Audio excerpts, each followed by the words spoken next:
Andy in Huddersfield. Go on, Andy. Hi.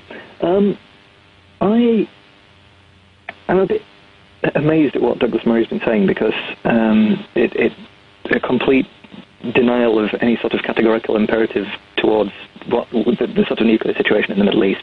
I have to agree with what Mehdi's been saying, because it seems that the only rational way out of this is to make the Middle East a nuclear weapons-free zone, and that's been opposed tooth and nail by both Israel and America, because it would require Israel both submitting to nuclear inspection and giving up its nuclear weapons. I think Douglas Murray made a very good argument for why Iran would want nuclear weapons. And if I would summarise, I think I summarise this correctly. He said, Israel has built nuclear weapons and therefore it hasn't been attacked. Why, given that situation, would Iran and other countries in the region not want to build nuclear weapons? It seems absurd that you would... Could I pick up on that? Yes, please, yeah. Right, let me explain. You've just got to know a bit of history. If you go back to the very beginning of the State of Israel in 1948, it was invaded by all of its neighbors. It had a genocidal war waged against it, which fortunately was not successful. The same thing happened successively. What do you mean by a genocidal war, Douglas? It was an attempt to, literally, as the Arab army said at the time, push the Jews back into the sea. The same thing happened in the 50s, the same thing happened in 1967, the same thing was attempted in 1973. The reason why Israel has managed to prevent such mass land-led invasions, mass full-on, all-out war in the years since, is because Israel's neighbors have realized that they would continue to lose such conflicts, and what's more, they would be facing a power in the future with the ultimate weapon. Now, that being the case, Israel has managed, not perfectly, but managed to avoid such large-scale wars with its neighbors. Israel has at no point said or desired or expressed the desire, any democratically elected leader of Israel has never said that they would like to use their nuclear weapons. They have never said that they would like to wipe out another country in the region. They have never said that sufferings suffered by their neighbors historically did not happen, but they would like them to happen in the future. Okay. There is good reason for Israel, in particular, I would suggest, in the region, to feel, as it were, a degree of paranoia. We'll come to Afshin in a second. You make that point strongly. Robert in Humberside, you disagree? Oh, I certainly do. I think that we always listen to Douglas, and Douglas always has his thoughts, and one has to understand them if you don't respect them. And I too am having problems with a bad line, Nicky too. Oh dear, we're having terrible problems. No, I can hear you, but after that I don't hear a thing. All right, well, make your point quickly. Well, how can you make a point if you can't? Well, my basic thing is, Iran, I see they're not a problem at all. They are not the aggressors. The aggressors, as far as I'm concerned, are the Western world. And I believe this business with Israel, they did not say that they wanted to wipe the Jews away.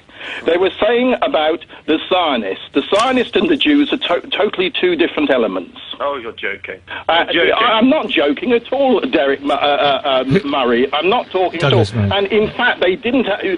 I think you have to look at history about things beforehand. Okay, let's go to Afshin. Listen, you made that point, despite the technical difficulties...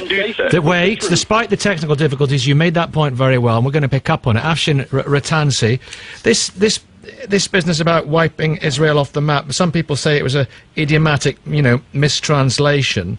What did he mean, and what have others in the regime who have said similar things? What do they mean?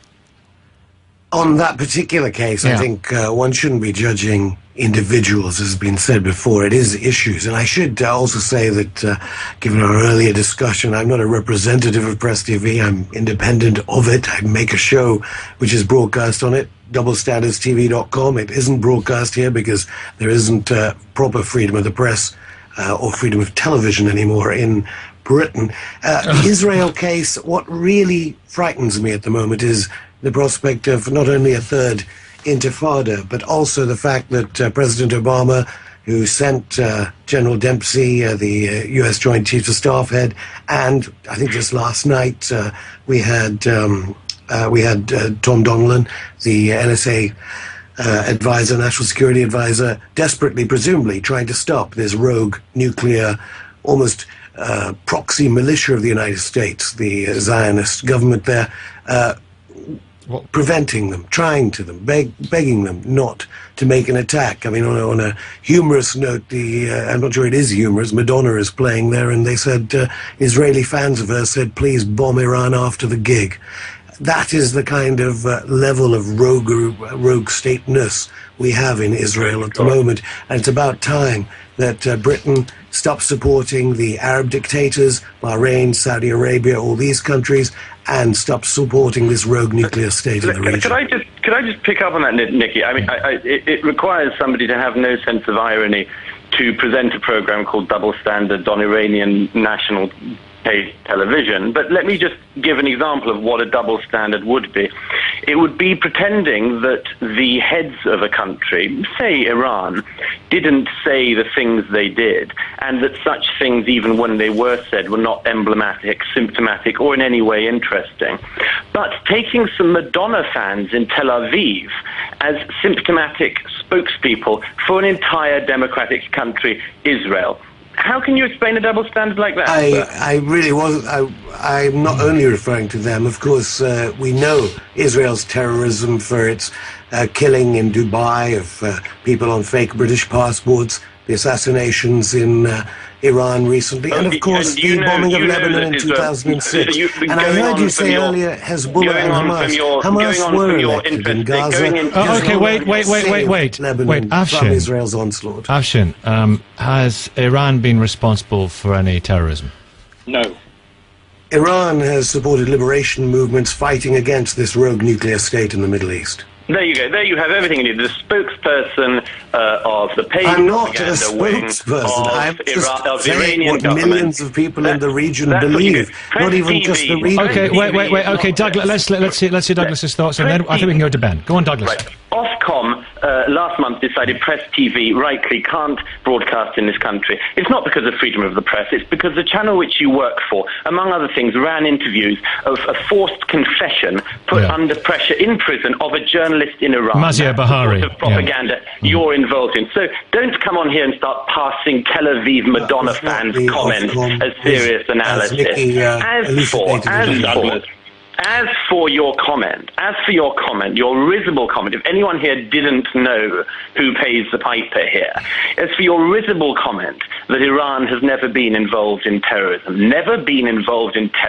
what do you call Hezbollah and what it's doing in the Lebanon? What do you call Hamas and what it is doing to the Palestinian peoples? What Hamas are doing to Fatah officials when Fatah officials were killed by the Hamas, funded by the same people who fund Press TV, the Iranian government. And now you try to pretend that the Iranian government, which has carried out terrorist attacks as far afield as South America in the 1990s, has never been involved in terrorism. You've got to be having a laugh. It's a shame I can't see you because you can't possibly have a straight face at the moment. Henry Scoop Jackson would feel frightened at the moment because the whole of Latin America, the vast array of the non-aligned movement, they all support Iran along with China and Russia.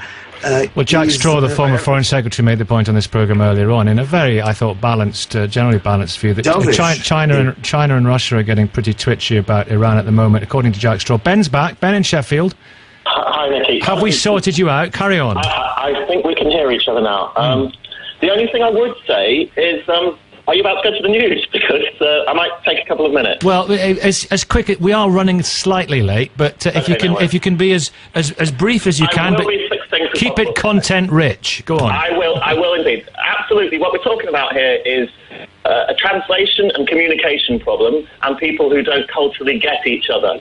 So everybody's shouting at each other on this phone-in because they don't understand each other's value.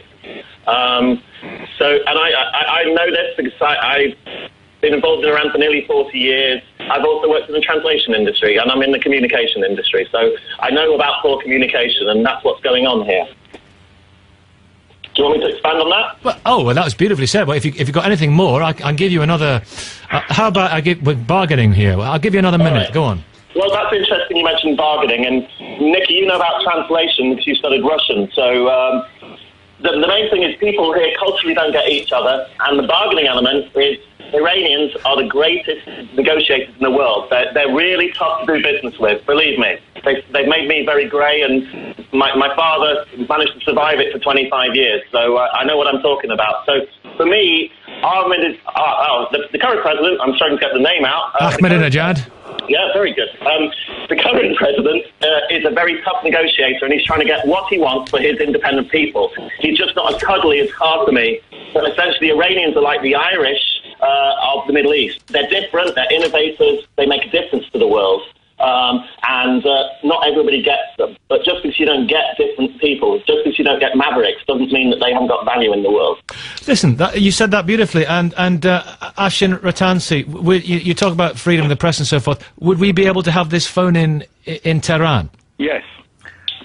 Well, I'm not sure. I have to say that censorship is wrong in any country, and that country is under siege. Look, there's a way to end all of this nuclear threat of World War III overnight, and Mehdi alluded to it. It is face-to-face negotiations with the President of the United States, the President of Iran. Sanctions should be stopped immediately, and people should start talking.